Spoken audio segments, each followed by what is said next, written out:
13 வயசு பொண்ணுங்க, ஸ்கூலுக்கு போய் படிக்க வேண்டிய வயசு, கனவு காண வேண்டிய வயசு. ஆனா சில காமவெறி பிடிச்ச மிருகங்களால இந்த குழந்தையோட வாழ்க்கையை நாசமா இருக்குங்க. ராஜஸ்தானில் நடந்தா கூறப்படும் ஒரு விஷயம் நீங்க எல்லா பெத்தவங்க மனசுலயும் ஒரு மிகப்பெரிய எச்சரிக்கையை கொடுத்துருங்க. உங்க பொண்ணுக்கு தைரியமா நீங்க முதல்ல பேச கத்துக் கொடுங்க. யாராவது தப்பா தொட்டா, யாராவது தனியா கூட்டிட்டு போக முயற்சி பண்ணா, யாராவது யாருக்கிட்டையும் சொல்லாதுன்னு சொன்னா உடனே வீட்டுல சொல்லணும்னு சொல்லி கொடுங்க. உங்க குழந்தை திடீர்னு அமைதியா இருந்தா, எதையோ மறைக்கிற மாதிரி நடந்தா, ஸ்கூலுக்கு போக மாட்டேன்னு சொன்னா, அடம் பிடிக்குதுன்னு நினைக்காதீங்க. ஏதாவது பிரச்சனையா இருக்குன்னு உட்கார்ந்து கேளுங்க. வீட்டில் இருந்தாலும், ஸ்கூல்ல இருந்தாலும், டியூஷன்ல இருந்தாலும், உறவினர்கள் வீட்டில் இருந்தாலும், பெண் குழந்தைய ஒரு நிமிஷம் கூட அலட்சியமா விட்டுடாதீங்க.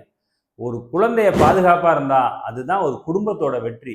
குழந்தைகளை பாதுகாக்க தவறு செய்யறவங்களை சட்டம் காப்பாத்தாது. போக்சோ சட்டம் கடுமையா தண்டிக்கும்.